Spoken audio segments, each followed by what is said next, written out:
नमस्कार, आप देख रहे हैं एमबी नेटवर्क। मैं हूं आपके साथ पंकज यादव। करते हैं बुलेटिन की शुरुआत। तो इजराइल और फिलिस्तीन आतंकी संगठन हमास के बीच चल रहे युद्ध में हमास का एक और बड़ा कमांडर मारा गया है। इजरायली फोर्स की एयर स्ट्राइक में दक्षिणी खान यूनिस बटालियन के नहबा बल के टॉप कमांडर बिलाल अल कदरा को मार गिराया है। यहां पर इजरायली वायुसेना के लड़ाकू विमानों ने गाजा पट्टी में आतंकवादी संगठन हमास की दक्षिण खान यूनिस बटालियन पर भी हमला किया था। मारा गया आतंकी इजराइल में कई लोगों की हत्या का जिम्मेदार था। बिलाल अल कदरा ने दक्षिणी इजराइल के इजरान इलाकों में घरों में घुसकर लोगों को ढूंढ ढूंढ कर मारा था और इजराइल ने हमास के उन ऑपरेशनल स्थानों को भी निशाना बनाया गया है जहां से आतंकी इजराइल के खिलाफ हमला करते थे।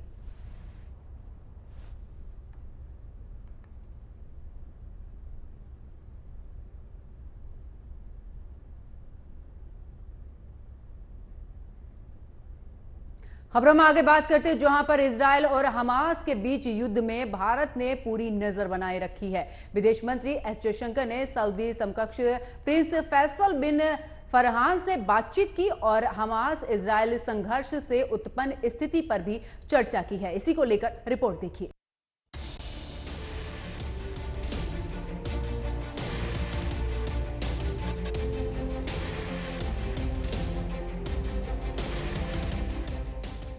इजराइल और हमास के बीच छिड़ी जंग लगातार तेज होती जा रही है।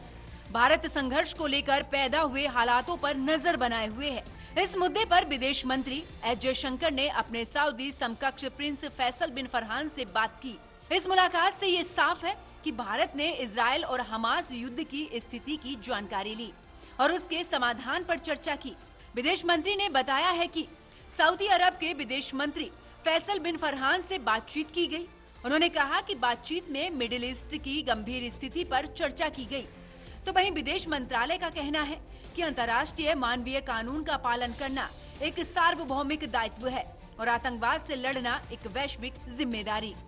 7 अक्टूबर को हमास आतंकवादियों ने इजरायली शहरों पर करीब 5000 रॉकेट दागकर अभूतपूर्व हमले किए थे। हमास के इन हमलों के जवाब में इजरायल ने भी बड़ी कार्रवाई की। इजरायल ने गाजा में बड़े पैमाने पर जवाबी हमले शुरू करने के बाद से गाजा में अब तक करीब 2800 लोगों के मारे जाने की जानकारी है, जिसके बाद विश्व में युद्ध को लेकर चिंता जताने लगी थी। इजरायल और हमास के बीच अचानक बढ़ी दुश्मनी ने वैश्विक चिंताएं पैदा कर दी है। जर्मनी, अमेरिका, फ्रांस और ब्रिटेन जैसे देशों ने इस पर गहरी चिंता जताई है और वो इसको रोकने पर बल दे रहे हैं। प्रधानमंत्री नरेंद्र मोदी ने भी 10 अक्टूबर को अपने इजरायली समकक्ष बेंजामिन नेतन्याहू से बातचीत की थी और कहा था कि भारत के लोग इस कठिन समय में उनके देश के साथ मजबूती से खड़े हैं। पीएम मोदी ने आतंकवाद के सभी रूपों की कड़ी निंदा की थी। इजरायल और हमास युद्ध ने विश्व को 2 भागों में बांट दिया है। एक और जहां यूरोप के देश इजरायल का समर्थन कर रहे हैं, तो वहीं मुस्लिम देश हमास का। ऐसे में विश्व के ताकतवर देशों को चाहिए कि वे समस्या के समाधान का रास्ता खोजें। Bureau report, AMB network.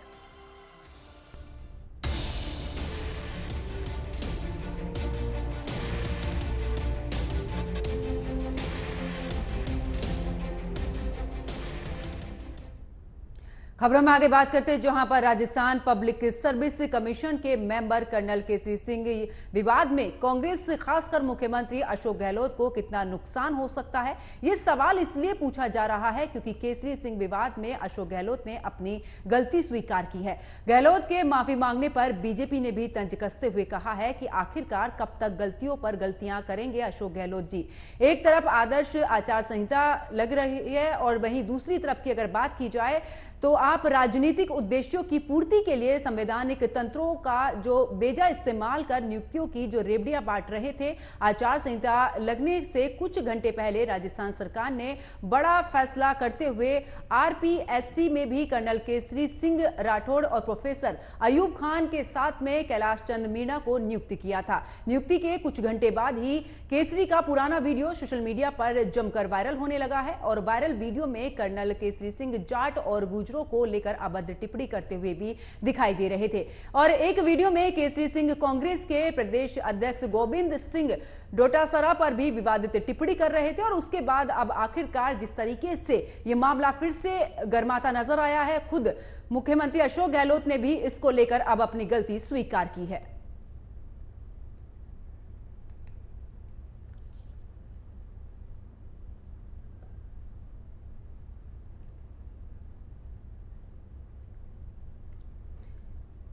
और इसी खबर पर ज्यादा जानकारी के साथ मेरे सहयोगी मनोज शर्मा मेरे साथ फोन लाइन पर जुड़ चुके हैं। मनोज शर्मा, जिस तरीके से कर्नल केसारी का ये जो मामला है, अब इसको लेकर मुख्यमंत्री ने भी ये स्पष्ट कर दिया है कि उनसे गलती हुई है और इसको लेकर सियासत गर्मा गई है।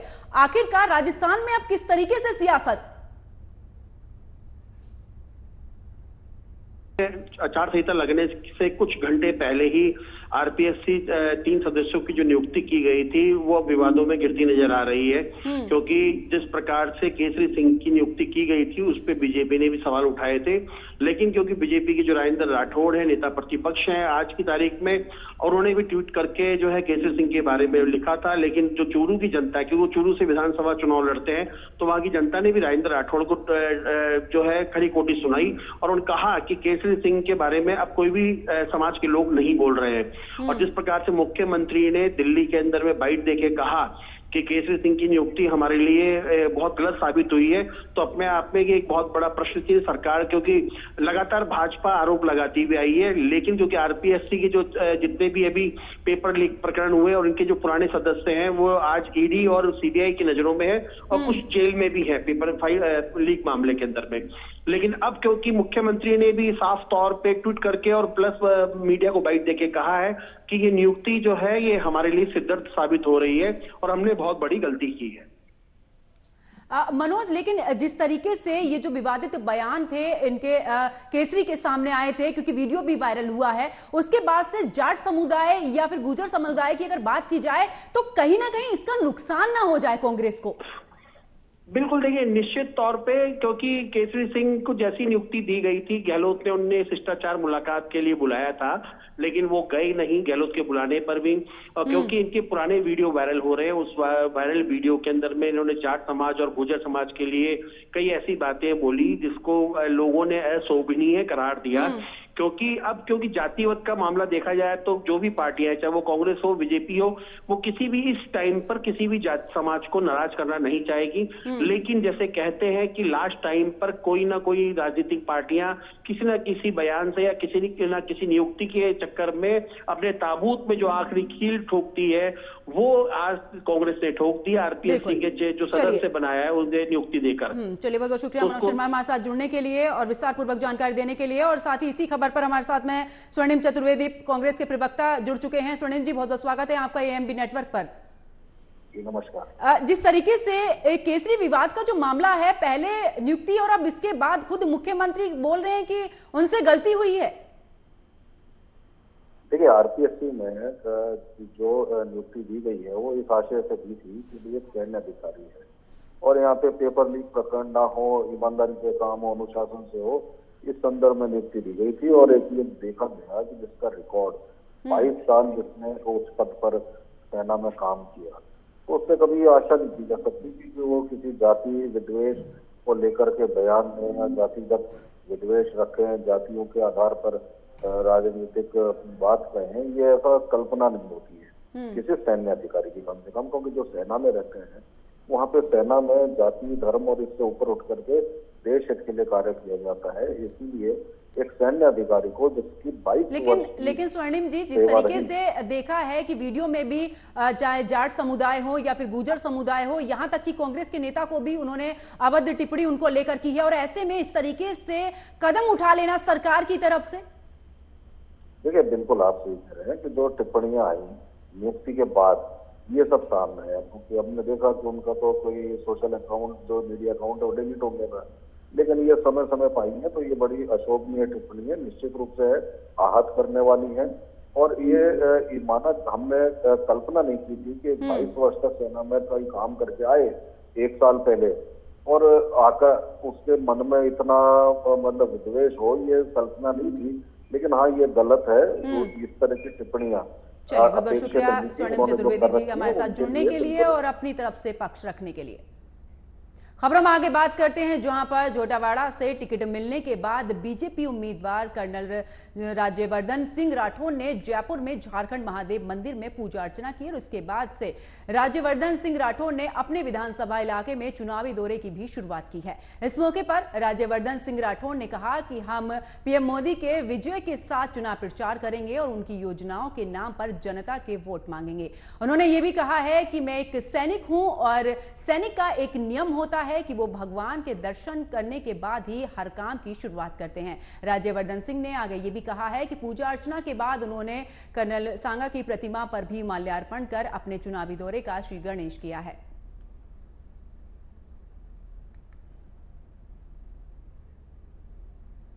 खबरों में आगे बात करते हैं, जहां पर मंत्री बनने की हसरत वाले ओम प्रकाश राजभर के अब जो सुर हैं वो थोड़े ठंडे पड़ गए हैं। घोसी उपचुनाव से पहले कैबिनेट विस्तार की चर्चा में जोर शोर से चल रही थी। माना यह भी जा रहा था कि एनडीए गठबंधन का हिस्सा बने सुभाषपा प्रमुख को भी योगी मंत्रिमंडल का हिस्सा बनाया जा सकता है, लेकिन बीजेपी प्रत्याशी दारा सिंह चौहान की करारी शिकस्त के बाद कैबिनेट विस्तार टल गया है। अब कहा यह भी जा रहा है कि नवरात्र में योगी मंत्रिमंडल का विस्तार हो सकता है। खुद के मंत्री बनाए जाने की चर्चा पर ओम प्रकाश राजभर बयानबाजी से बचते हुए भी नजर आ रहे हैं और ओम प्रकाश राजभर का यह भी कहना है कि एनडीए के मालिक प्रधानमंत्री नरेंद्र मोदी, केंद्रीय गृह मंत्री अमित शाह और बीजेपी राष्ट्रीय अध्यक्ष जेपी नड्डा हैं। मंत्री बनाए जाने का फैसला बीजेपी आला कमान करेगा। लोकसभा चुनाव को देखते हुए भी बीजेपी कील कांटों को दुरुस्त कर इस दौरान चाहती है और नियम और आयोग के कार्यकर्ताओं को भी बिठाने की इस दौरान रणनीति पर भी चर्चा चल रही है।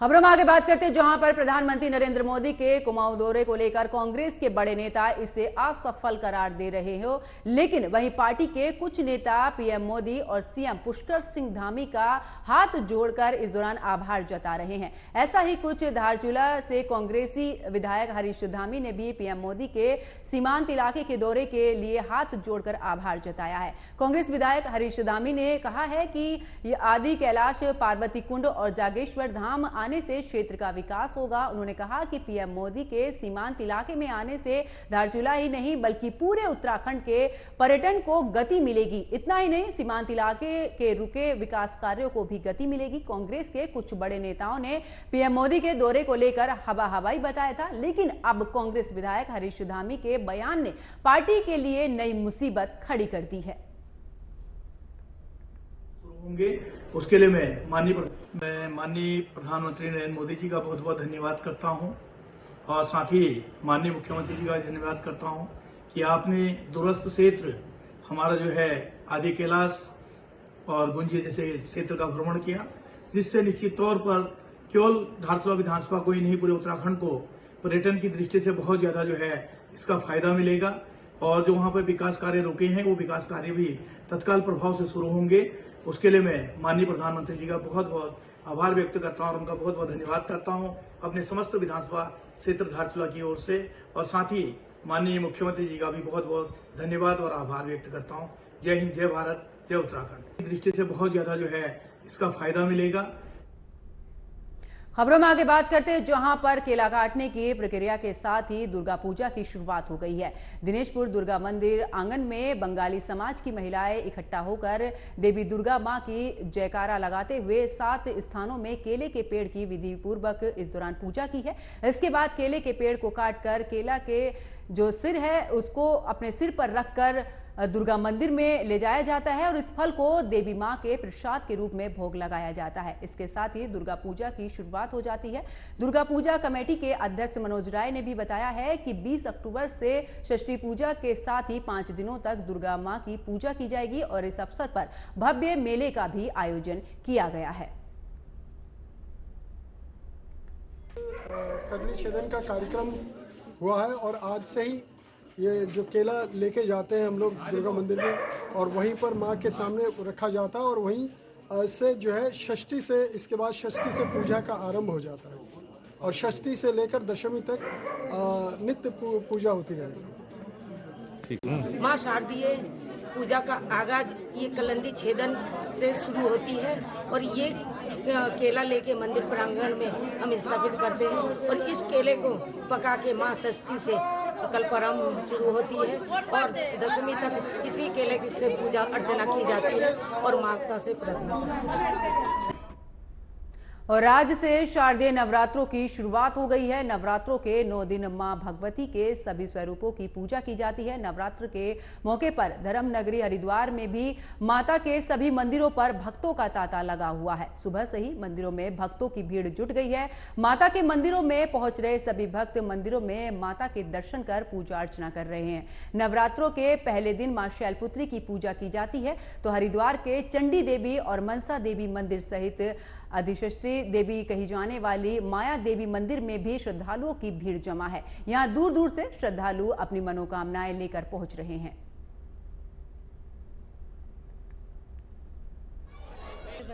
नवरात्रों के दिन माता की अर्चना करनी चाहिए। जैसे सिद्धपीठ है भगवती माता जी में आपको आना चाहिए। जैसे नवरात्रे हमें नित्य नेम तो डेली करते ही हैं, हम जैसे पाठ पूजा करते हैं, लेकिन नवरात्रे एक विशेष है हमारे में। इसमें नवरात्रों में जैसे परंपरा के अकॉर्डिंग चलता आ रहा है वैसे हमें करना चाहिए। और माँ भगवती जो है आज के दिन जितने भी हम सनातनी जितने भी हिंदू है सब जो है माँ भगवती की आराधना उपासना करते हैं। जितने मंदिर है आजकल जितने भी श्रद्धालु है मंदिरों में जाते हैं और माँ भगवती का जो हमारा जो पाठ होता है दुर्गा सप्तशती का पाठ किया जाता है। जिसको दुर्गा सप्तशती पाठ जो नहीं कर सकता है उसमें सिद्ध कुंज का स्तोत्र है उसका पाठ करना चाहिए। जो ये भी पाठ नहीं कर सकता उसके लिए एक श्लोकी दुर्गा सप्तशती है वो मैं आपको कहना चाह रहा हूँ। ओम यम्बा मधुकेटम प्रमथनी या महिषो उन्मूलनी या धूम्रे छन चंड मुंड मंथनी या रक्त बीजाशिनी शक्ति शुंभ निशुंभ दैत्य दलनी या सिद्ध लक्ष्मी परा सा दुर्गा नौ कोटि विश्व सहिताम माम पातु विश्वेश्वरी। जो इस मंत्र का जाप नवरात्रे में करता है उसको जो दुर्गा सप्तशती में फल मिलता है वो फल इस पाठ से उसको मिलता है। और जितना भी पुण्य पूजा पाठ में मिलता है वो आपको नवरात्रि में मिलेगा। इसलिए सबको जो है माँ भगवती की पूजा उपासना। उधर झांसी में भी नवरात्रि के पहले दिन झांसी के मंदिरों में भक्तों और महिलाओं की भारी भीड़ देखने को मिली है, जहां पर सुबह से लंबी लंबी कतार लगनी शुरू हो गई है। वहीं महिलाएं भी विशेष रूप से पूजा अर्चना करती भी नजर आई। झांसी के इस दौरान मंदिरों पर मां के दर्शन के काफी संख्या में भक्तों का जनसैलाब भी देखने को मिला। वहीं भीड़ को देखते हुए पुलिस प्रशासन की अगर बात की जाए तो वहां पर भी पुख्ता इंतजाम प्रशासन की तरफ से किए गए हैं। तो नवरात्रि के पहले दिन ये झांसी की तस्वीर, जहां पर बता दें कि मंदिरों में किस कदर जो भक्त हैं वो उमड़ रहे हैं। आप तस्वीरों में देख सकते हैं महिलाएं किस कदर वहां पर माता के दर्शन के लिए पहुंची हैं और अक्सर सभी मंदिरों में कुछ इसी तरीके की भीड़ भी देखने को मिली है। सुबह से ही भक्तों का तांता मंदिरों में लगा हुआ है और आज से शारदीय नवरात्र की शुरुआत हो चुकी है। आज मां शैलपुत्री यानी कि पहला जो व्रत है वो माता शैलपुत्री का है और इसी को लेकर भक्तों में काफी उत्साह भी देखने को मिला है। खबरों में आगे बात करते हैं जहां पर प्रधानमंत्री नरेंद्र मोदी के लिखे गरबा गीत को लोग काफी पसंद कर रहे हैं। इसके साथ ही बॉलीवुड जगत के सितारे भी उनकी खूब तारीफ कर रहे हैं। पीएम के लिखे गाने पर अब मीत ब्रदर्स ने भी इस दौरान संगीत दिया है तो वहीं दिव्य कुमार ने गीत गाया है, जिसके बाद से प्रधानमंत्री नरेंद्र मोदी ने सोशल मीडिया हैंडल एक्स पर दोनों का धन्यवाद किया है। प्रधानमंत्री नरेंद्र मोदी ने पोस्ट करते हुए लिखा है कि नवरात्रि के खास मौके पर मेरी ओर से लिखा गया गरबा गीत साझा करते हुए मुझे काफी खुशी हो रही है। इसी के साथ उन्होंने मीत ब्रदर्स और दिव्या कुमार को गाने के लिए धन्यवाद दिया है।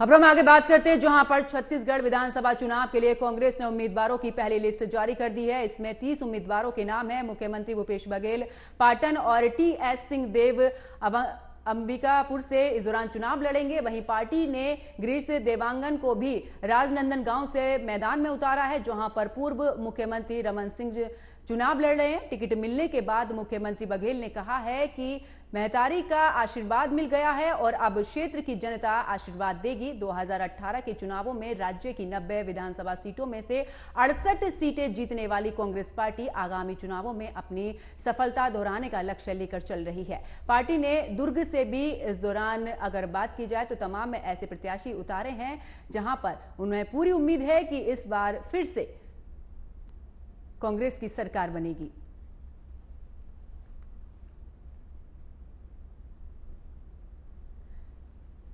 तो देखिए, एक बार फिर से छत्तीसगढ़ की अगर बात की जाए तो छत्तीसगढ़ में कांग्रेस की तरफ से लिस्ट जारी की गई है, यानी कि पितृपक्ष को लेकर कांग्रेस ने एक भी राज्य में अपनी लिस्ट जारी नहीं की थी, लेकिन अब पहले ही नवरात्र के दिन छत्तीसगढ़ में पहली लिस्ट कांग्रेस की तरफ से जारी कर दी गई है और इस लिस्ट में 30 उम्मीदवारों के नाम शामिल हैं।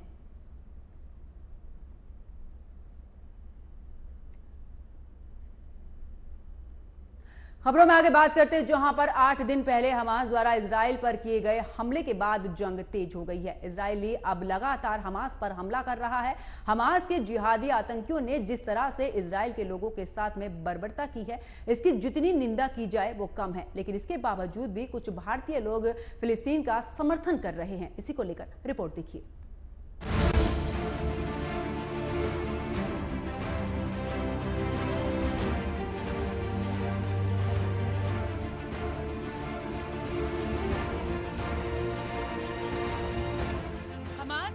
बाद फिलिस्तीन इजराइल इलाके में हिंसा की नई लपटें उठने लगी हैं। इस युद्ध में न जाने कितने बेकसूर अपनी जान गंवा रहे हैं। इजराइल ने अब कसम खाई है कि वो हमास का खात्मा करके ही दम लेगा। लेकिन इसी बीच वहां रहने वाली आम जनता को भी अपने जान से हाथ धोने पड़ रहे हैं। इजराइल ने हमास के लोगों को 24 घंटे का अल्टीमेटम दिया है। फिलिस्तीन ने जिस तरह से इजराइल के लोगों के साथ में बर्बरता की है, अब इजराइल भी इसका जवाब पूरी क्रूरता के साथ दे रहा है। लेकिन इसी बीच हमारे देश से भी कुछ गद्दारों की तस्वीरें सामने आ रही हैं। हमारे ही बीच में रहने वाले कुछ लोगों का देश विरोधी चेहरा सबके सामने आ रहा है। इजराइल और फिलिस्तीन के बीच जारी जंग के बीच 13 अक्टूबर को जम्मू कश्मीर में फिलिस्तीन के समर्थन में प्रदर्शन हुआ। जुमे की नमाज के बाद बड़गांव में लोगों ने प्रदर्शन किया। इस दौरान अमेरिका और इजराइल के विरोध में नारेबाजी भी। इतना ही नहीं, अलीगढ़ मुस्लिम यूनिवर्सिटी के छात्रों ने फिलिस्तीन के समर्थन में रैली निकाली और इजराइल द्वारा हमास के लोगों को टॉर्चर करने का आरोप लगाया। अब कर्नाटक के विजयनगर में भी एक ऐसा ही मामला सामने आया है, जहां आलम पाशा नाम के एक 20 वर्षीय युवक ने फिलिस्तीन के समर्थन में अपना व्हाट्सएप स्टेटस अपडेट किया, जिसके बाद पुलिस को खुफिया जानकारी मिली थी कि विजयनगर के हॉस्पेट में मुस्लिम बहुल इलाके में कुछ लोग इजराइल फिलिस्तीन संघर्ष के दौरान फिलिस्तीन के लिए समर्थन जुटा रहे हैं। इस दौरान वहां राष्ट्र विरोधी वीडियो प्रसारित भी किए गए, जिससे हॉस्पिटल में कानून व्यवस्था बिगड़ने की संभावना थी। इसके बाद पुलिस ने एहतियात के तौर पर ऐसे वीडियो को वायरल होने से रोकने के लिए अल्पसंख्यक विभाग के अटेंडर आलम पाशा को हिरासत में लिया। पुलिस ने आपराधिक प्रक्रिया संहिता की धारा 108-151 के तहत मामला दर्ज किया है और आरोपी युवक को पूछताछ के लिए हिरासत में लिया गया है। अब इस आरोपी को कार्यकारी मजिस्ट्रेट के सामने पेश किया जाएगा। आलम पाशा नाम के शख्स को तो पुलिस ने गिरफ्तार कर लिया है, लेकिन फिलिस्तीन के बहाने कुछ देश विरोधियों के चेहरे भी सामने आ रहे हैं। ये भारत में रहने वाले ऐसे गद्दार हैं जो खुलेआम हमास के कट्टर जिहादियों का समर्थन कर रहे हैं। इससे साफ है कि ऐसे लोग भारत में हिंसा की आग भड़काना चाहते हैं, मगर ऐसे तत्वों के खिलाफ सरकार और पुलिस दोनों सख्त है ऐसे किसी भी गतिविधि से निपटने के लिए। Bureau report, AMB network. तो हमास और इजराइल के बीच जंग खत्म होने का नाम नहीं ले रही है, लेकिन इसी बीच अब भारत में भी कुछ जिहादी कट्टरपंथी हमास को समर्थन करने की आड़ में देश के भीतर ही माहौल बिगाड़ने की साजिश रच रहे हैं। देश के तथाकथित इस्लामिक यूनिवर्सिटी और मजहबी संस्थान फिलिस्तीन आतंकियों के समर्थन में नारेबाजी कर रहे हैं। ऐसे में यूपी के CM योगी ने भी देश विरोधी तत्वों को कड़ी चेतावनी दी है। देश के स्टैंड के खिलाफ कोई भी गतिविधि बर्दाश्त नहीं की जाएगी। इसी को लेकर रिपोर्ट देखिए।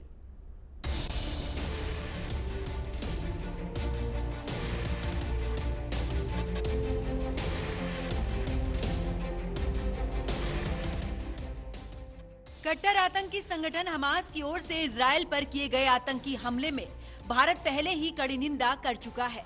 देश के प्रधानमंत्री नरेंद्र मोदी पहले ही ऐलान कर चुके हैं कि संकट की इस घड़ी में भारत इजराइल के साथ खड़ा है। लेकिन इसी बीच दुनिया भर के जिहादी हमास के समर्थन में उतर आए हैं। वहीं भारत में भी माहौल बिगाड़ने की कई घटनाएं सामने आई हैं, जिनमें कोलकाता, चेन्नई, हैदराबाद, दिल्ली, कश्मीर और लद्दाख जमकर हमास के समर्थन में हुए प्रदर्शन की कई घटनाएं सामने आई हैं। लेकिन यूपी के सीएम योगी आदित्यनाथ ने भारत के खिलाफ जिहादी साजिश रचने वालों पर कड़ा एक्शन लेने का ऐलान कर दिया है। जैसे 8 अक्टूबर को अलीगढ़ मुस्लिम यूनिवर्सिटी के छात्र हमास के समर्थन में उतरे और अल्लाहू अकबर के नारे लगा रहे थे।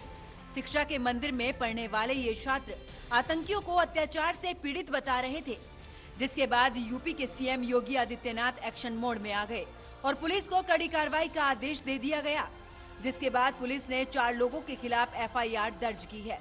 इजराइल और हमास के बीच जारी जंग के दौरान दुनिया भर में आतंकी हमलों का खतरा बढ़ गया है। इसी बीच शुक्रवार को जुमे की नमाज को लेकर भी योगी प्रशासन ने सुरक्षा व्यवस्था मुस्तैद रखी। हमास और इजराइल के बीच जारी जंग के दौरान सीएम योगी का पुलिस अधिकारियों को केवल एक ही निर्देश था, पुलिस कप्तान अपने क्षेत्र में धर्मगुरुओं से तत्काल संवाद करें। भारत सरकार के विचारों के खिलाफ किसी तरह की गतिविधि स्वीकार नहीं की जाएगी।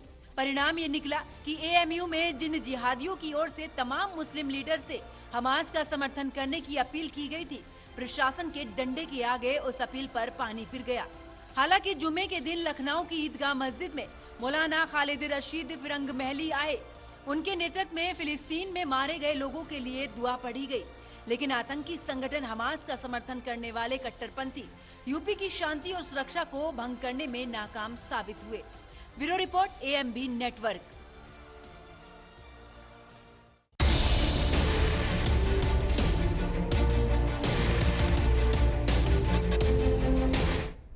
और मेरे साथ फिलहाल खबरों में इतना ही। आप देखते रहिए AMB नेटवर्क। नमस्कार।